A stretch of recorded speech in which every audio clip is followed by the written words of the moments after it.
I am interviewing one of the best and agency leaders in on this planet, and I have Ivan here from Your Lounge. Ivan, how are you?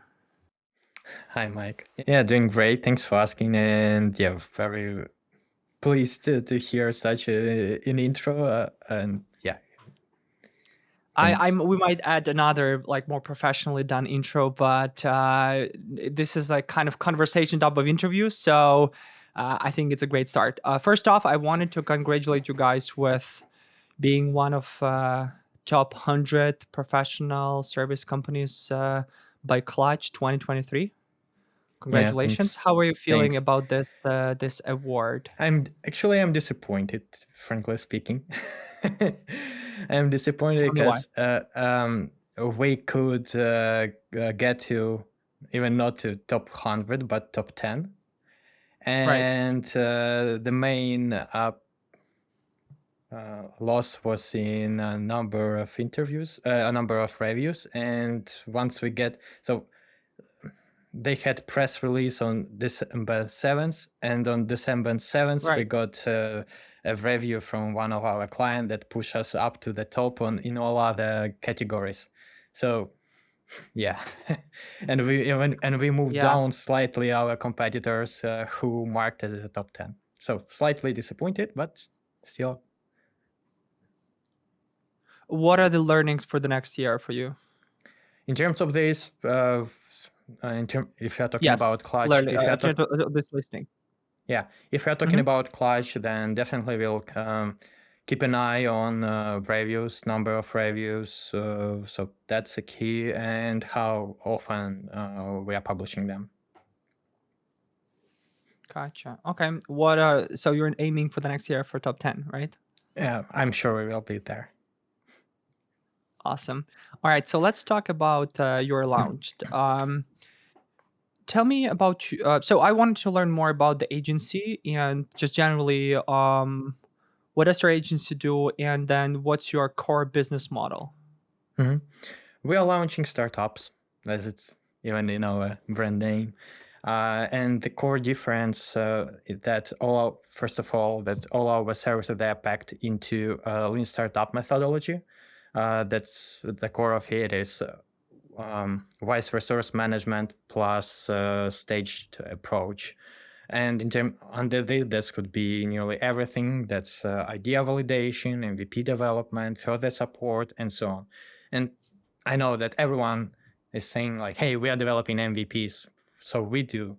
The main difference that Mhm. in terms of MVP that we're developing custom scalable MVPs. We already have a bunch of ready-made modules that kind of like plug and play, and it's we are updating them during the years, and it Mhm. allows us to stay on top with high performance on native Mhm. technologies and so on.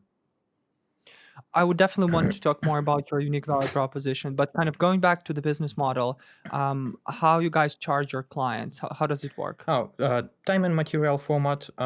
Previously, we Okay. tested fixed price. Uh, it's hard to work with it for us. Mainly, again, when you are working with startups, you don't have time to prepare dozens of pages for technical Right. specifications and so on, and you need to be quick. But still, startups has a lack of budgets as always. So we solved it Yeah. as again with, as I mentioned, stage development. Plus, we have some contacts among angel investors, venture capital firms, and that allows, again, once idea is validated, we support our partners with getting investments. So for those who don't know what the time and material business model is, can you explain? Because we have a different audience here, and there are Gotcha. some that are not familiar with this type of. Charging on hourly basis, sending invoices on monthly Mhm. basis. So again, based on number of Mhm. team members involved on the project, yeah, just calculating that using tracker. So Gotcha. like, And then when you say like you launch startups, and you build MVPs, and then you have this time and material business model. So how does it work? Like the client would say, hey, we have this much budget, so you guys have 6 months to build this, or typically they say, hey, we have 3 months to build it, let's do it faster. Like just generally, at the end, like what's the relationship between how fast you can go and in terms of how would that affect the cost? And then is there any like a package, or I would say like a program where you say, hey, you will come in, we'll Yeah. spend 3 months, we're going to build this app for you or this, and then you're going to cost us this. So in a way it's time and material, but it's a predictable fixed type of engagement, if you know what Yeah, I'm saying. mainly budgets are predictable. Again, it depends a lot on the product itself. Because, for instance, if we are talking about just idea validation stage, it's possible to fit in up to 10Ks with everything. Quite often it goes even lower, around 5. And but again, you can get to the audience with the one shot. Sometimes you Right. need 3, 5, and so on. Yeah. Still, like in terms of idea validation, we can use one and the same asset. There could be just different positioning, different audiences, and that's how we are testing all that. Majority of expenses regarding, for instance, ads, some listings, press releases, we are not covering. We provide with all the support regarding that, according, for instance, contacts to reach tools that is needed. For instance, we can develop a landing page, we can prepare clickable prototype, and so on, so on. Once we are moving to MVPs, here prices can vary because someone can see MVP as 3 platforms, iOS, Android web, dozens of features inside, animations, and so on, and say, oh, that's just MVP, because later on we will have integration with a list of SaaS solutions. Technically, if MVP development takes over 5-6 months, that's not MVP. So that's already, you can say that's already a ready project. That's right. So in our experience, 3 months is more than enough to have almost every MVP. So it depends on, because still MVP should target on the core feature and the core pain point that you are trying to solve. And if to take back and see, for instance, how Uber did that, or how DoorDash did. Again, their MVP were very basic. For instance, that could be just initially they had PDF regarding DoorDash. They had doc with a list of products you can order.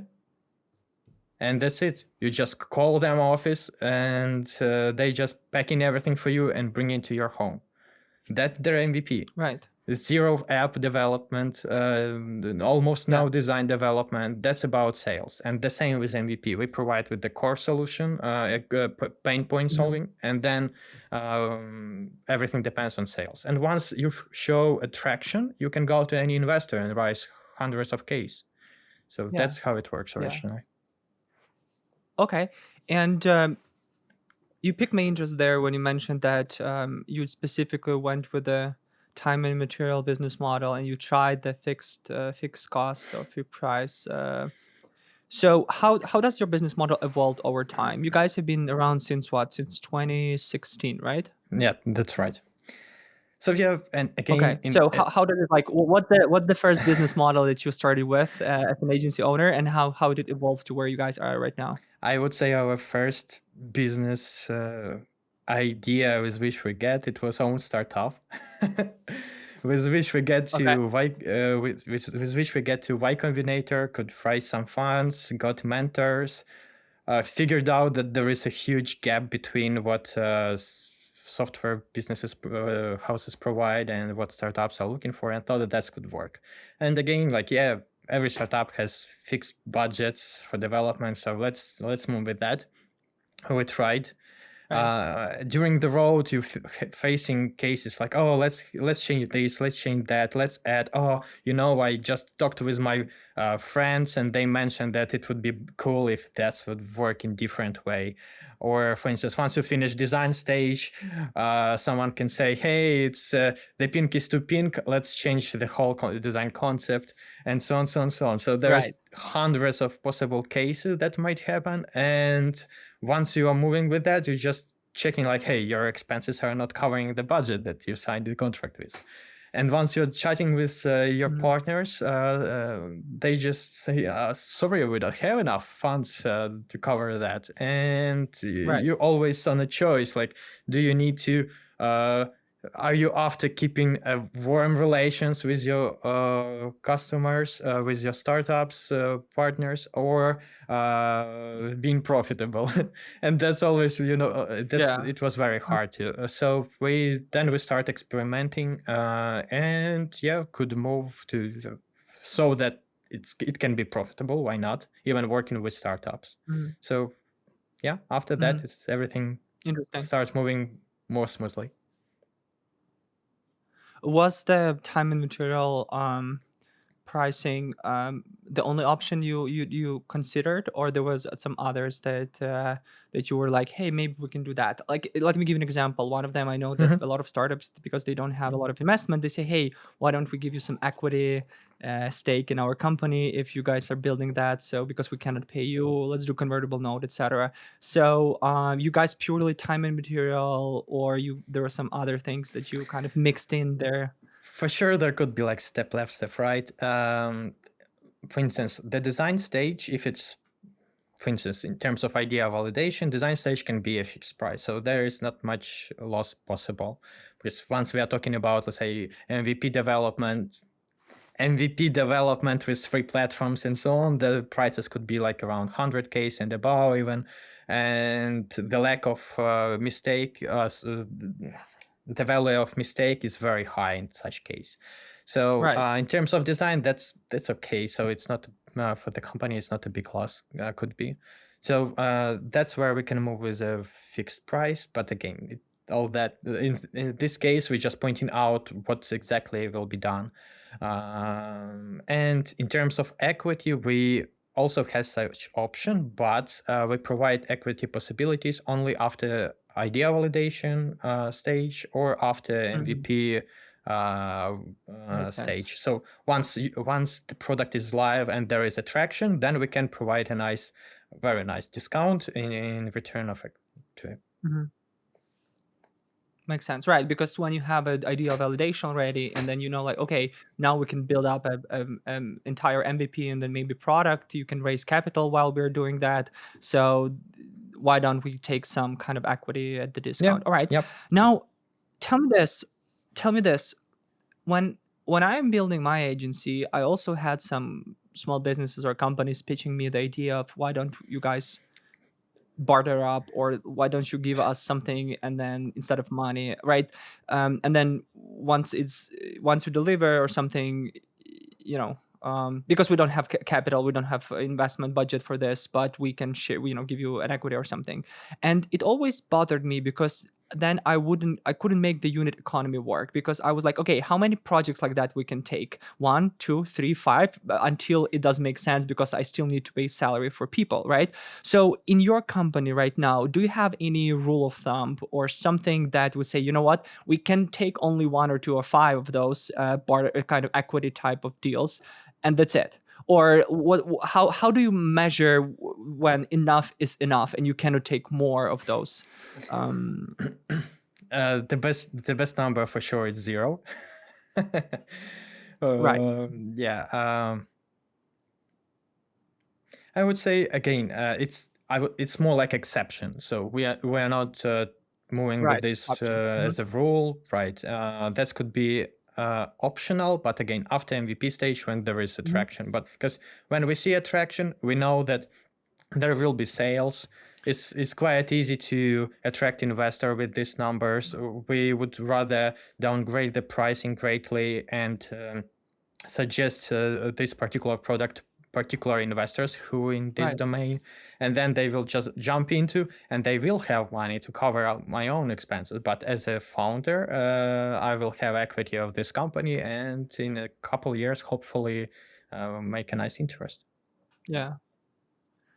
Do you think that down the road, when you guys are bigger, you would be kind of officially putting in your pricing the equity part, where like you guys be like a launch pad for those startups where they don't necessarily even need to have a lot of investment, so every new client can potentially give you equity instead?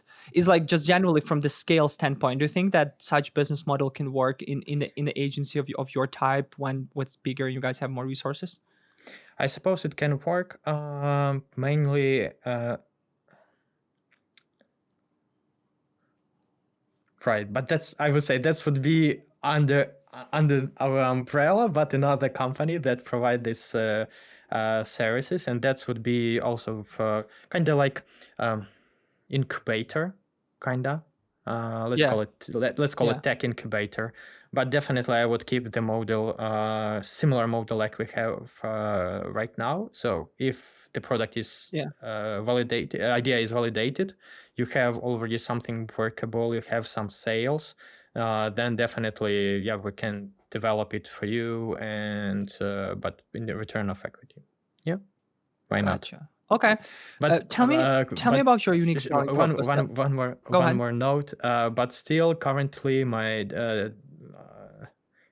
initial dream with which we launched our company was rising a startup to Fortune 500.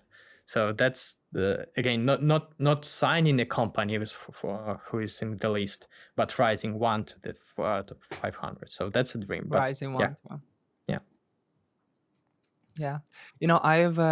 I've been talking to we partner up with several agencies in Silicon Valley, and one of them is doing the like go to market type of like frictional CMO, frictional chief revenue officer for startups in the valley. And um they've had they shared me a few names for the startup that they helped in the last like few years that are currently valued at something between 500 to $1 billion.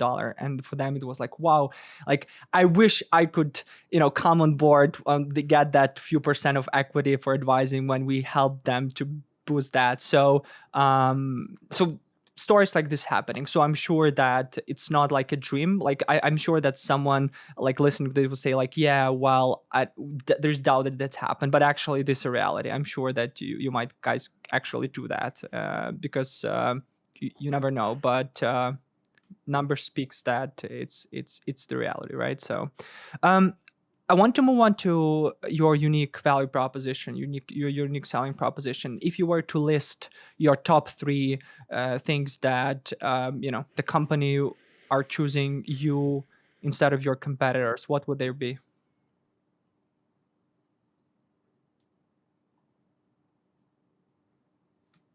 Our product mindset that is powered up by, let's say, my and my co-founders experience getting, like, when we had own startup and pushing that list of contacts in terms of raising capital later on, and the team, because we are trying to hire guys who has entrepreneur set of mind. And with our team members, we are arranging brainstorms from time to time.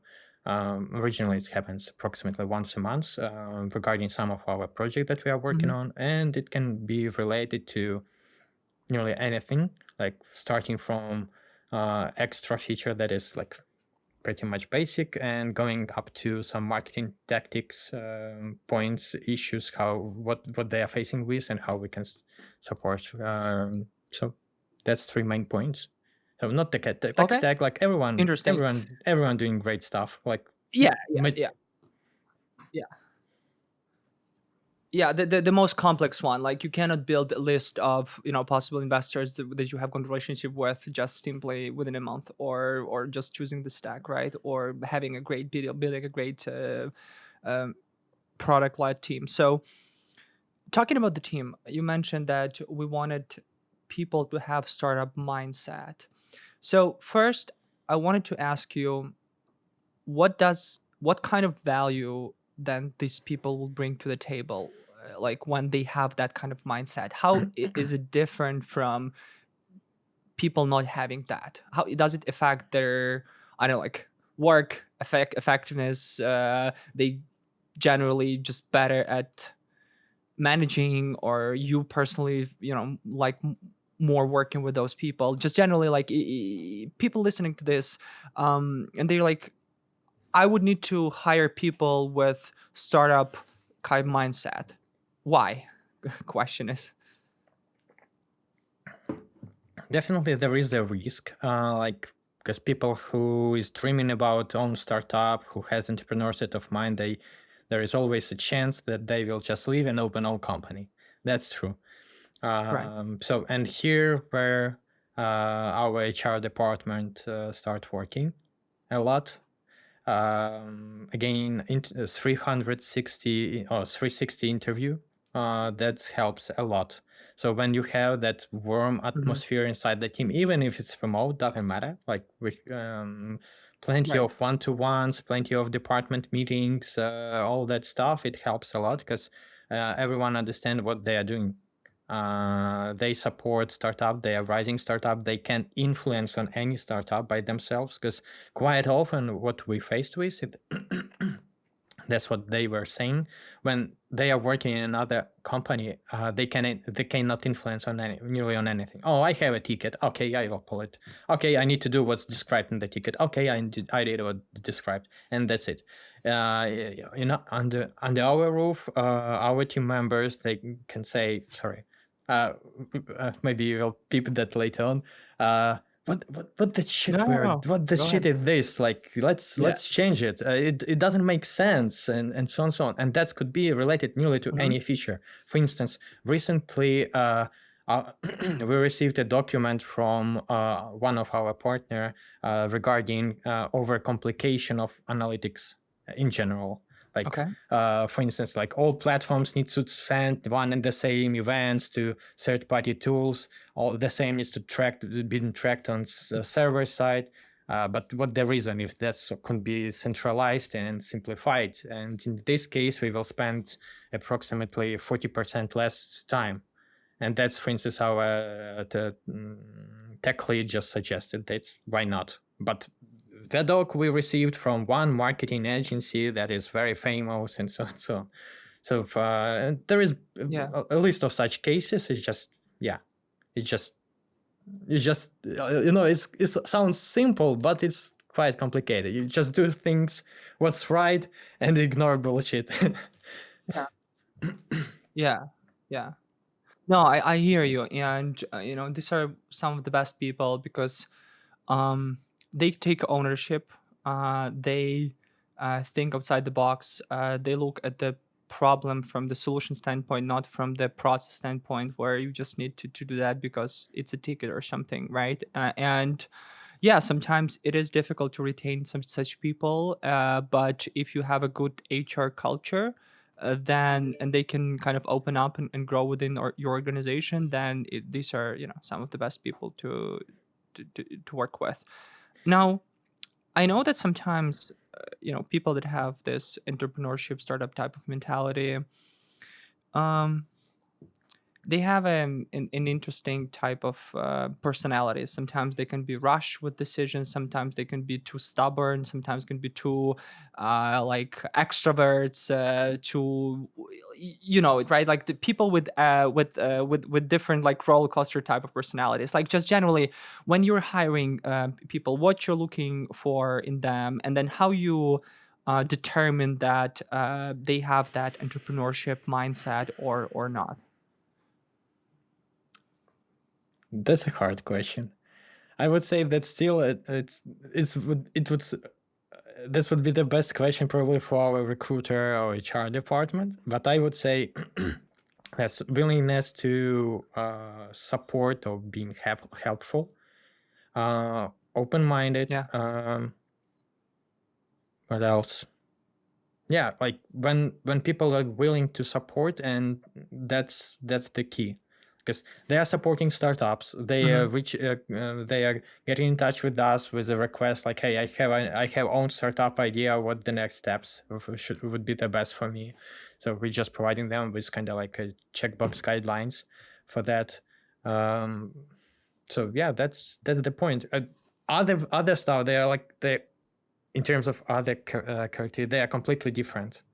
Like I cannot. That's the same, by the way, as with even the same with customers. You can target on a particular niche, but in terms of niche, I mean, Right. let's say healthcare, for instance. You can target on healthcare, but there could be as startups, so regional businesses, even original businesses. They can have a startup set of mind, and they are willing to experiment, to evolve, to test, and so on. But some are not. Even some new businesses, some startup, they just and that's the hardest probably in all this.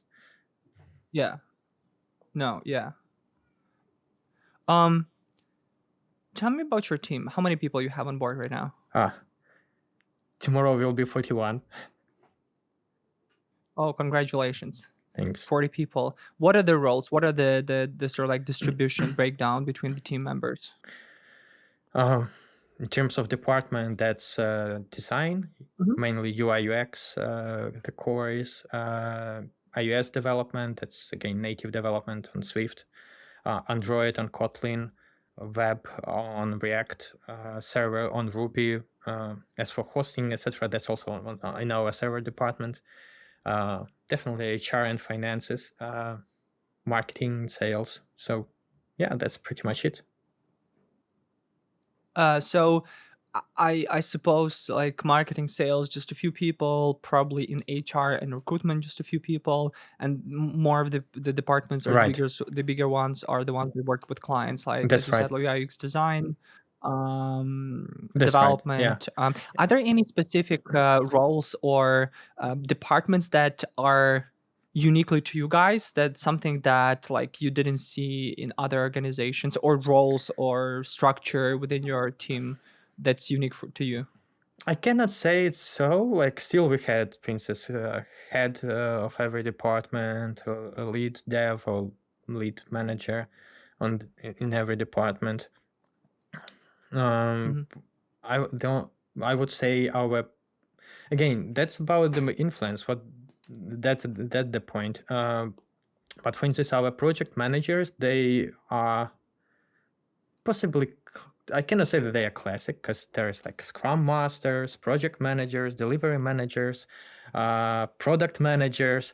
Our project manager, they're mixing position between like product management and project management. So they are always after Okay. advising something to the owner. Once the brainstorm notes they have, they're going with these notes to startup owner, they pitching something, they are researching something, and so on. And technically, all our project manager, they have not more than 2 projects holding on at once.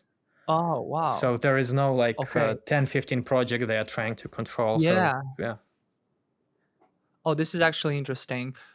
2 And projects per PM. yeah, we tried 3. Wow. We have some project managers who has 3 projects, but again, that's the third one is on support mainly. Like, Yeah. Well, this is interesting. Like, so 2 clients per PM. What about like the design development is set, like, because it's time and material. So basically, they work on sprints, basically, right? So if they yeah, have a sprint and they have a task, they do that, but they that's right. can maintain whatever number of clients they have as long as they can fit in that sprint, right? Almost. Like, still we have kind of like core devs who are staying with every startup. So like all our project, they are split it on again stages. Let's say active stage, that's when before the first product release, and passive stage when there is updates from time to time. When we are talking about active state, then yeah, project manager should have not more than 2.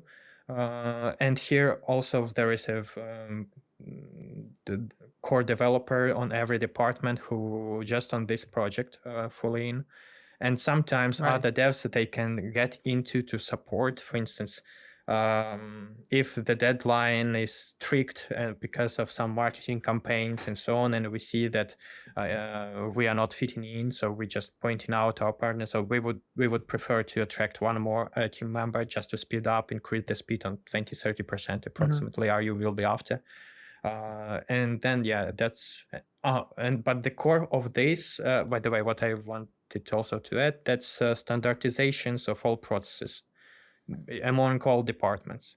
So for instance, if we're talking about iOS or Android, let's take iOS. Almost everywhere architecture of all projects are the same on all projects that we are working on. Right. That's allows, so even if two devs, they are working on different projects and they would need, someone would need to support, they are not wasting time on understanding how the project works, because architecture is nearly the same. So, and the same everywhere.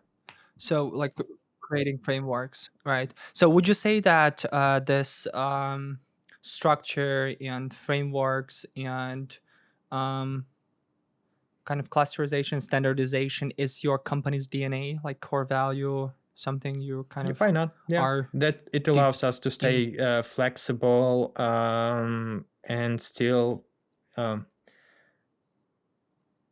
yeah, and easy to manage, definitely. Any other values or DNA traits that are unique to you guys, or that not necessarily unique, but something that, again, like get your organization be the best in your in your space? It's about our partners. Like, it's more about they are making us one of the best. So we're just doing our job. We doing the work. Once the product is live, we are asking for review, and they just going and make it and leaving review. That's pretty much it. So yeah, we just wanna make it as best as possible. We still keep learning a lot, testing new tools, suggesting these tools, and that's pretty much it. So it's, yeah, to make own life easier, we I are would want to talk implementing. more. Yeah, Right.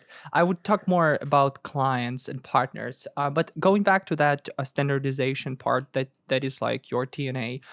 How does this specific core value as standardization is manifesting in your business model or in your operation process?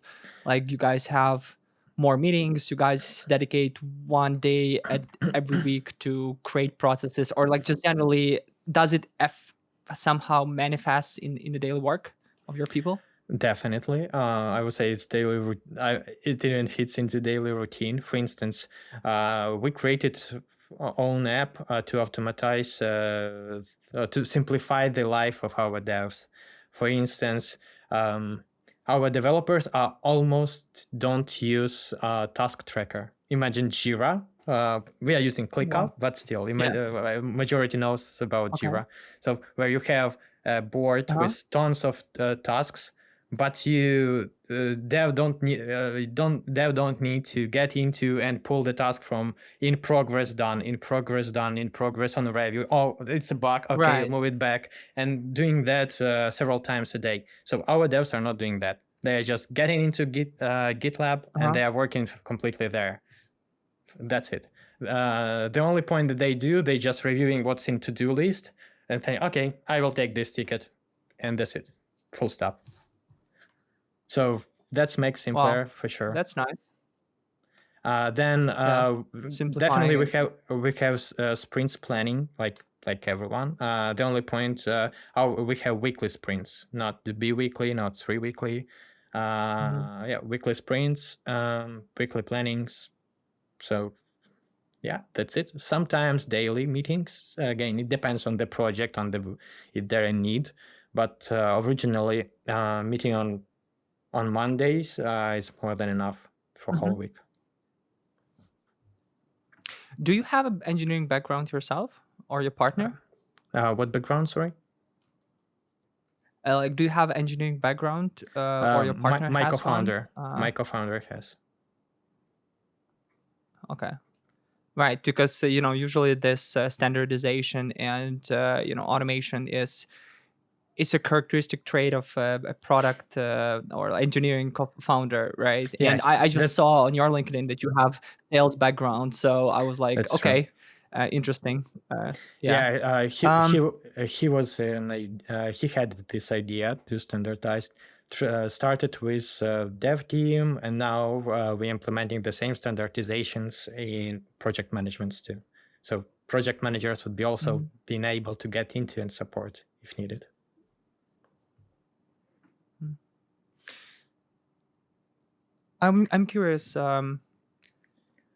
The passions that you and your co-founder have, or your unique characteristics, or the way you think, your look at things, how they shaped your organization and sort of like manifested in all the people. uh, are there any specific like unique things about what you kind of brought in that you guys do that you love? And I give you an example. Like I have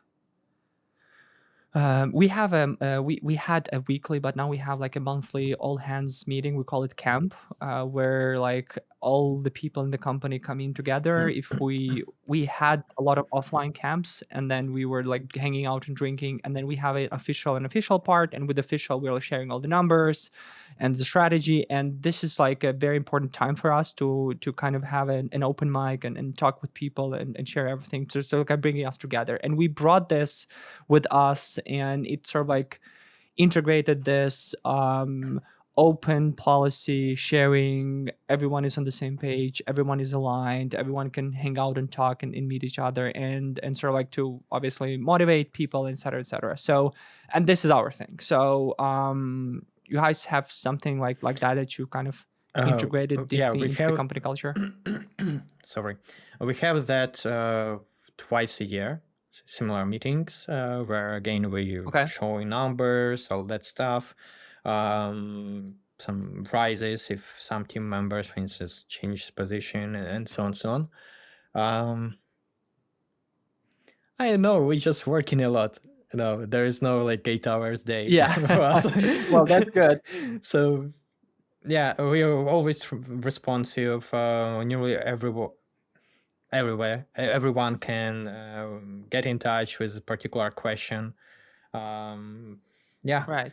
our favorite time, that's weekends or after 7 p.m. when you can just sit and work for 3 hours when no one will ping you. But yeah, you're just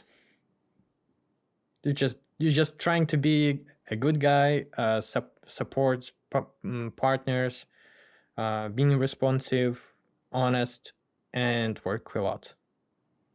That's it. I don't know what else needs to be. These are good. These are great traits. So, congrats.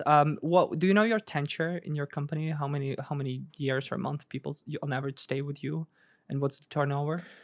Actually, in terms of people, like previously we had 7 months. That's last year. Um, Hmm. since then we had a huge change in our HR department, a lot of hirings, and in, starting, yeah, from this summer, we had just only one quit, and that's it. So 6, 7, yeah, 8 months is no quits. It's 40 people, Okay. so yeah. Yeah. Nice. Okay. Um, can you share a particular challenging situation that your agency faced, and then how Oh, you overcame it? Not oh, necessarily this year, maybe a few last years year, back. last year was very hard. We're originally from Ukraine, and yeah, the war happened. Um, we were in need of moving our those who wanted move team members out of the country. Then Mhm. still keeping operations, and so that like I do understand that I would do probably the same. Like you just see that sales are going down greatly, and Yeah, when yeah, potential client they see that you are from Ukraine and they just trying to think about own budgets, own risks, and so on, and definitely that's too risky. So they would rather hire someone in Poland, for instance, rather than Ukraine, because pricing are nearly the same, but it's less risky. So yeah. that pulled us to open a company in European Union, and yeah, now everything moves much better. So yeah. So what was the I can relate to what you are saying. Obviously for listeners that I'm also Ukrainian, so I can relate, and we have some, people in Ukraine. Um, Tell me, what was the like process for you? So you kind of opened company in Europe to obviously tell partners that, hey guys, your money are safe. Mhm. Your contract terms is safe. We have people in there, so that's fine. Yeah. Were there any other things that you've kind of implemented to kind of to ensure your partners that everything's gonna be all right? The team again. We are saying so, and that's true. 70% of our team members they are located out of Ukraine. And yeah, Mhm. if there is a need, we can even show proofs for that, but originally no one did that. Yeah, So yeah, so yeah, I don't see another issue that might stop gotcha. them. So they Mhm. majority still are interested in Ukrainian IT sector, but they're afraid to work with IT sector. So we're still saying that, hey, we're a Ukrainian team, that's right, but legally we are Yeah, in European Union to protect you, and also we moved out of the country right. 70% of our team members. So Mm. you- this is a good example of a crisis situation just in general. It's some people that can't relate to war in their country can still think about the crisis situation with like when COVID happened, or if your industry something is off with your industry, or whatever other issues are happening.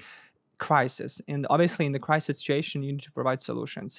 I remember that something that helped me a lot in my journey through all the crises is to quickly react on the crisis and providing partners with the plan on what steps are being taken to ensure that their interests are being in order. And for example, one of the examples for us was when the war started, and some of our account managers or SDRs have been in eastern part of Ukraine or in Kiev, and the rockets were flying on the city. I remember that the first thing was taken then after the evacuation was, or the people that were in Europe, is working with clients and providing them with like, hey, we're working, we're mm, available, this is what's happening, these are the people that they're working with you right yeah. now. The others, we're taking care of them, and this is what the plans are, 1 2 3 4 5, and not drop the delivery part, right? Mhm. Because like if you have a smooth delivery and clients don't see there is some delays or something, then this first initial shock just Mhm. passes, and then you're fine, right? So I think it's a great point for just executive listening to this. Then everyone, your partners, your teams are expecting from you a very like clear, logical sort of like solution, and then the more crisis situation is, the less you need to kind of dropping the ball and just being in charge and taking ownership, and then just being very open and just providing the action plan, Yeah, and things gonna work I out just well. remembered. Yeah, I had a daily newsletter for the first months, like Hmm. on daily basis. I was sending everyone, all our clients, like what's going on and so on, so on. Then I moved to weekly newsletters and hold that almost for a year, and then like yeah, Oh wow. Oh, this is actually a great. This is a great project. So, what did you wrote in the newsletter? again it firstly that's about what's going on in terms of our team. Like, for instance, Okay, okay, I just was update mentioning, about like yeah, what's the yeah, team. about Yeah, the team. For instance, if there was some in winter time we had blackouts, so I were updating that yeah, some let's say web dev wasn't available for approximately 8 hours this week or so. Then general status about like if everything is going according to the plan or not. If there is something goes out of the plan, I were just reaching personally, so I were not mentioning that in newsletter for everyone. Then what's going on in Kiev, what's going on in Dnipro where I were initially, and so on. Like mainly, it wasn't like too long letters. I would say maybe Right. 3-4 paragraphs approximately. Okay. Moving on, what advices would you give to the new agency owners that would like to scale in your niche? This one is interesting. Tell the people that once either start or they are working in your niche. Never give up. Because, for instance, we had own startup in tourism sphere, and then COVID happened. We had office, then COVID happened. We moved to remote format. And moving to remote format, it opened a lot of doors. We started hiring people around the country. Then the war happened. We moved to Europe and still operating from here. So never give up. Work hard. Try to be unique. At least try, because everyone's saying that. But that's yeah. I would say that's 3 whales to target on. If your agency was a superhero, which one would it be and why? I would say probably a whole that Fantastic Four, the whole Fantastic Yeah. Four. I guess you see here is the point. Like we are starting projects with mainly design and investigation phase.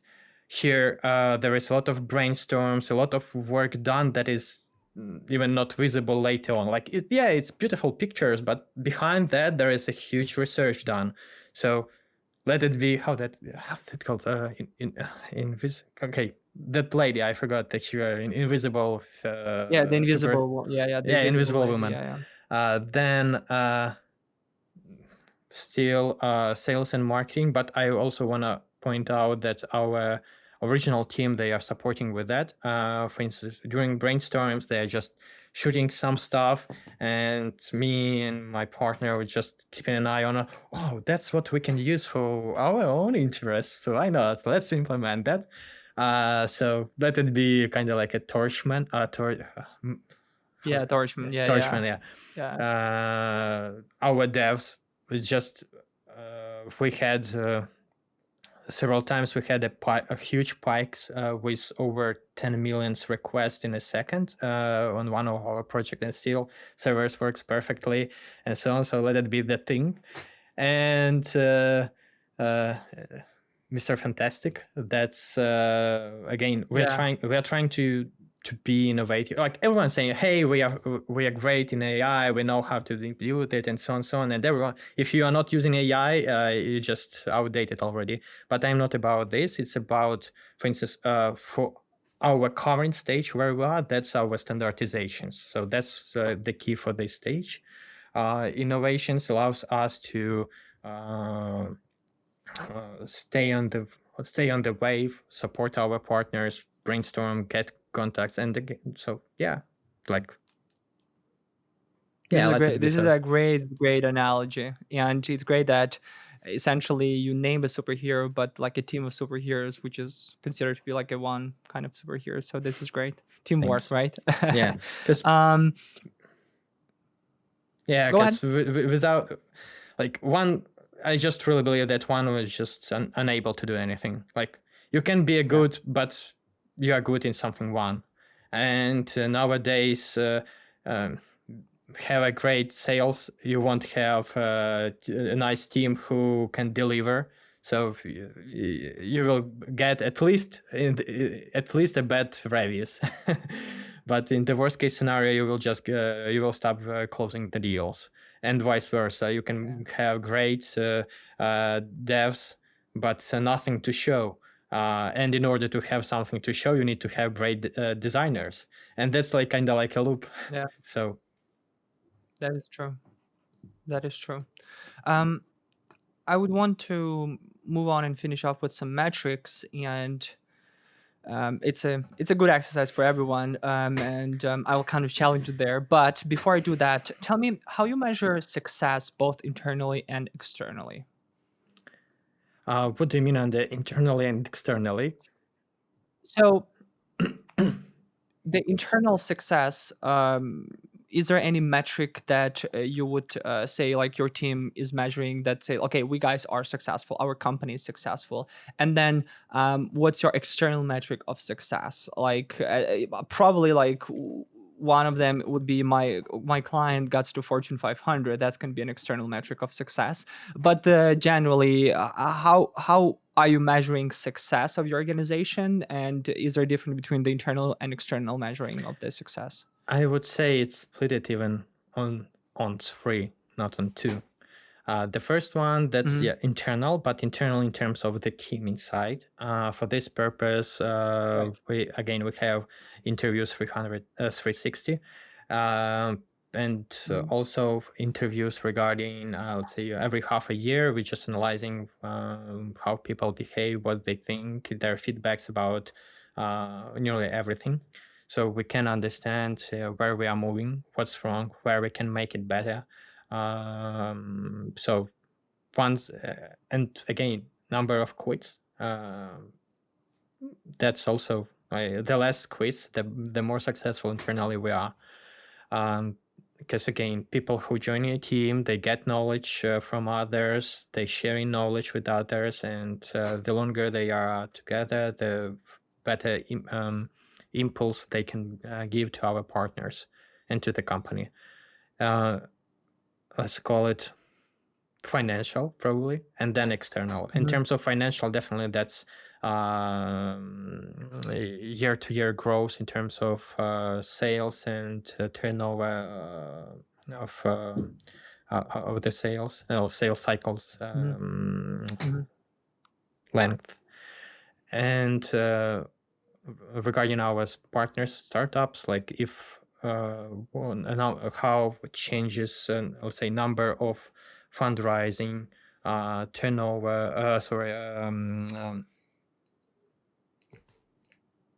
forgot this metric. How my number of users, user growth, and all that. Right. So the more, for instance, this summer I raised some figures, and for now Mhm. that's slightly over 40% of our partner. But again, that's of those who didn't raise any funding. So over Okay. 40%, they get to positive retention rates. So that is, I would say, Wow. a hard work were done there.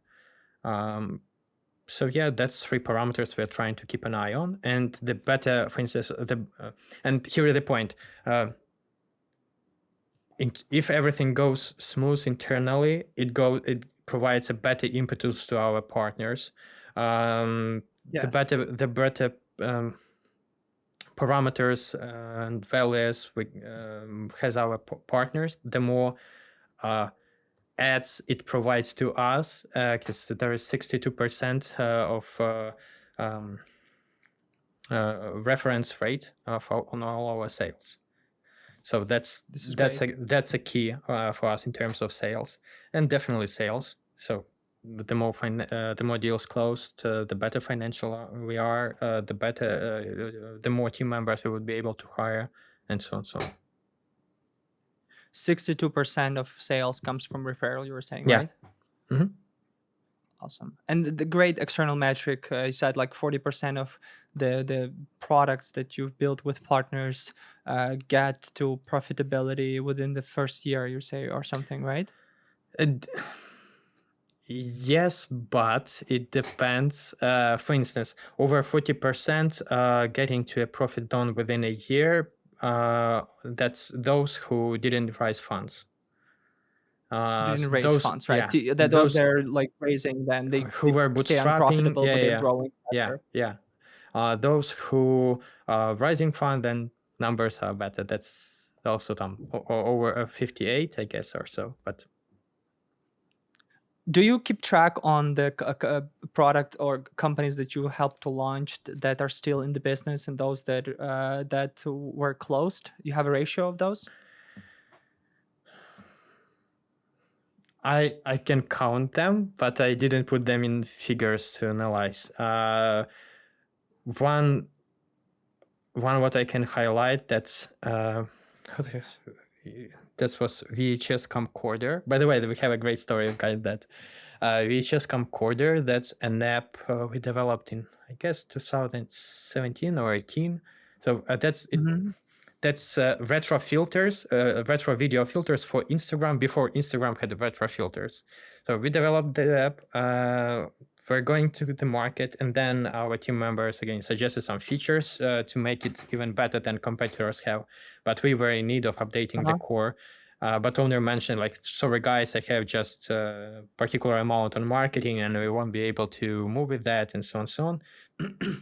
So we arranged another brainstorm.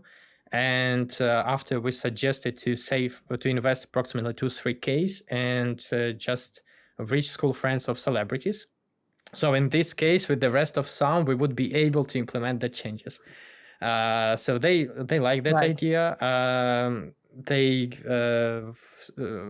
the long run, so they invested that funds, reached school friends of celebrities. Selena Gomez, Justin Bieber, and Adam Sandler, they made video records with our watermark, and then sales start just booming. They start getting around 36Ks monthly on subscription. All that story lasts for approximately half a year only, and then Instagram launched on filter. So they were on the market for a while till it was more expensive hold the product rather than keep it on the market. So that's one of them. But in total, there is, I guess, this is a great 3 or 4. This is a great example of companies or entrepreneurship mindset when you suggest an idea that actually help you to save budget, provide value, and just boost it. But also a sad truth of life where just you always are competing with others, and especially from the bigger companies that can just quickly kill your business with one launch, and that's it. Like probably Chat GPT, after going on the market and releasing this dedicated modules where you can train them yourself, probably killed some of the startups that were doing that as well. So so tell me, we have a few more minutes. Tell me about your metrics. So year-to-year growth, like starting from the last few years or 2016, if you know, one by one.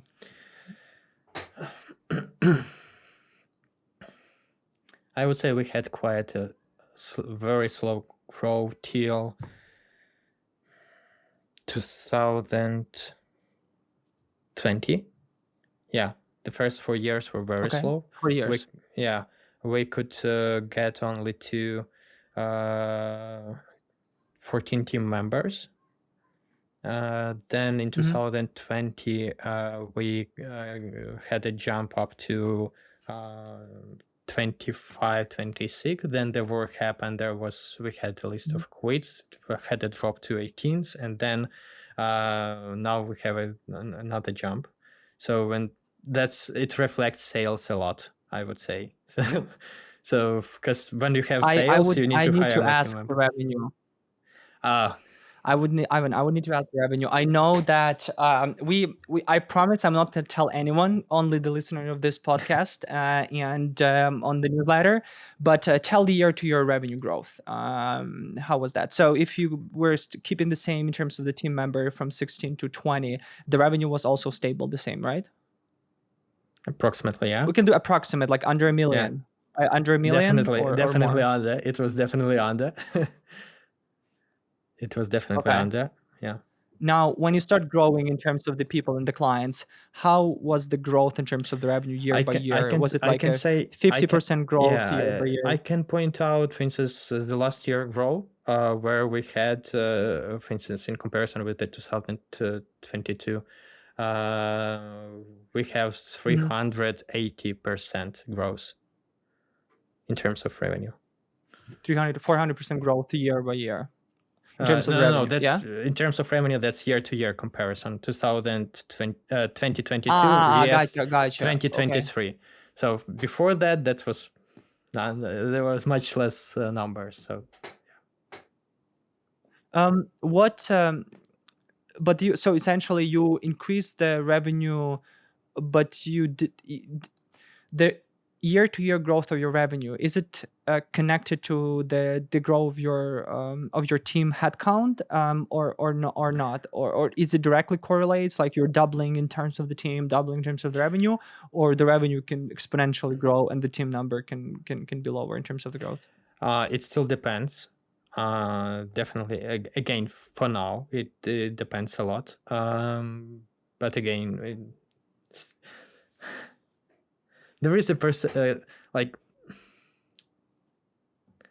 I cannot say that that's like doubled based on number of team members, but it's again, it depends on a lot of factors: position, work done, sales made. Gotcha. Do you know your CAC? Yeah.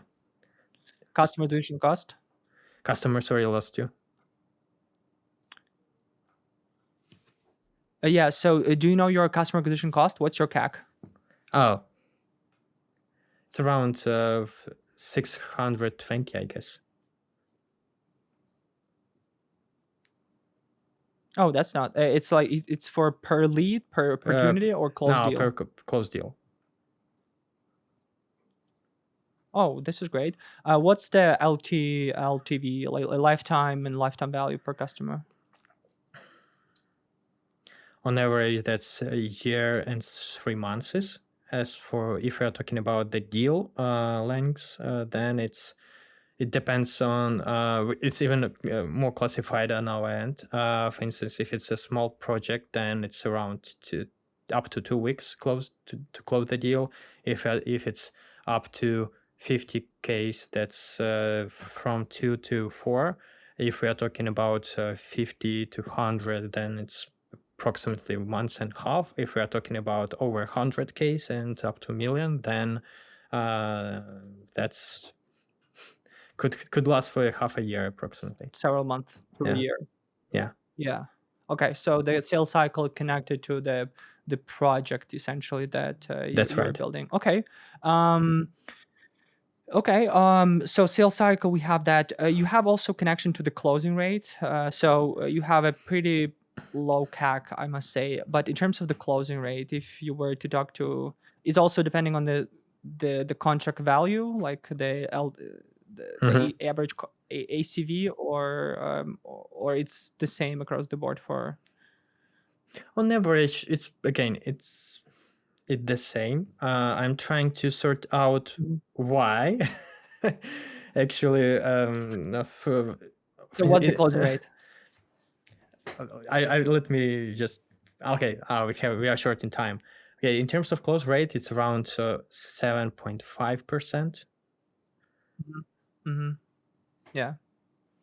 And we definitely want to know why it's the same, if the sales cycle is different, but the sale closing is the same. It's interesting if you fracture that out. Okay. Yeah, I don't have. I'm sorry, yet. I'm just kind of rushing in here because. Okay. I'm just a bit rushing here because I know that you need to go, and it's my fault that you stayed in longer.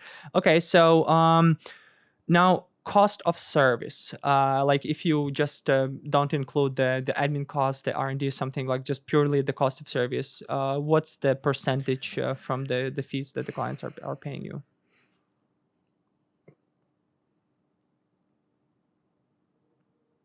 I would say 95 up to 99%. 99% of the check is a cost of service. Whoa! Sorry. I've made that so from it's the like, from the check that they're paying. Okay. That's yeah. I would say approximately 40 to 60%. 40%. Yeah. And it depends on type of engagement you have. So sometimes 40 if it's like design and let's say dev, and then 60 might go if it's ad marketing or something, right? Depends on a lot of factors, like because again, some deals are more profitable, some are less profitable. Stage where a list of services, complication of tech stack needed, and so on. Okay. Tell me about your EBITDA. You have it positive, negative. You measure it. You wanted to optimize it. Like in your first off, what's the benchmark for the EBITDA in your industry, typically, and then what is your EBITDA? As for industry in general, I'm not sure. I cannot answer on this question. I didn't check it. It's just we always have, I call it financial pillow, for at least the minimum time it was for 6 months. Like we can just sit and do nothing.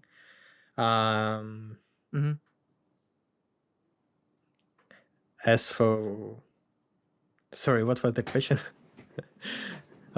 So the EBITDA, so like what's the percentage? So or like the gross profit, or like when you like say, okay, you have 40-60% cost of service, you add their admin costs, sales, marketing, additional cost, R&D, etc. What is left in terms of the EBITDA or the profit in that percentage typically year to year?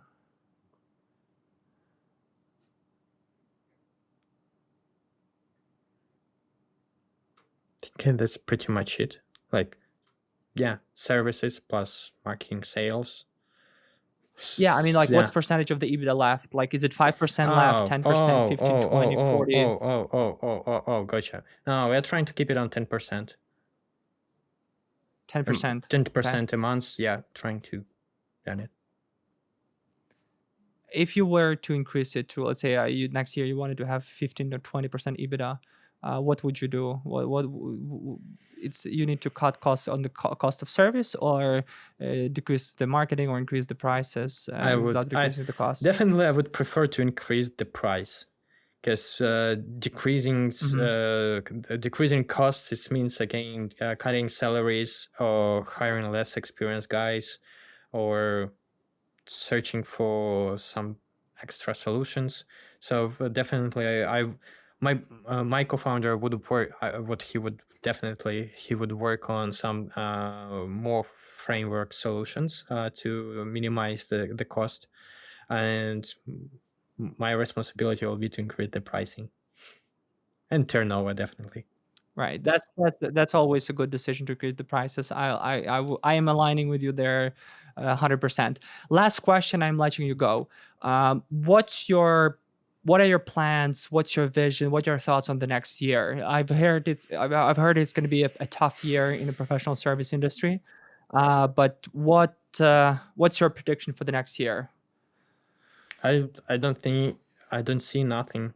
I see nothing tough for the next year, especially for our company. Okay. Because I see that the big companies, they are trying to cut costs in terms of, for instance, integration of AI, for instance, and so on and so on. And it hits a lot big enterprise companies that in our sphere.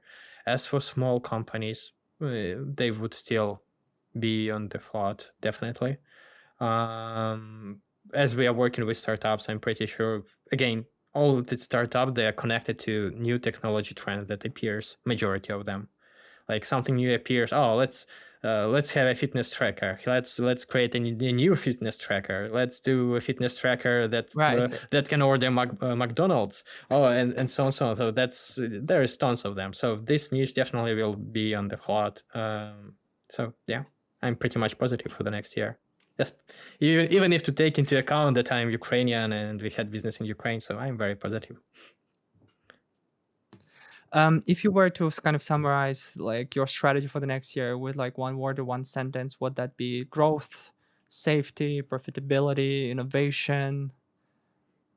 Keep launching. Keep launching.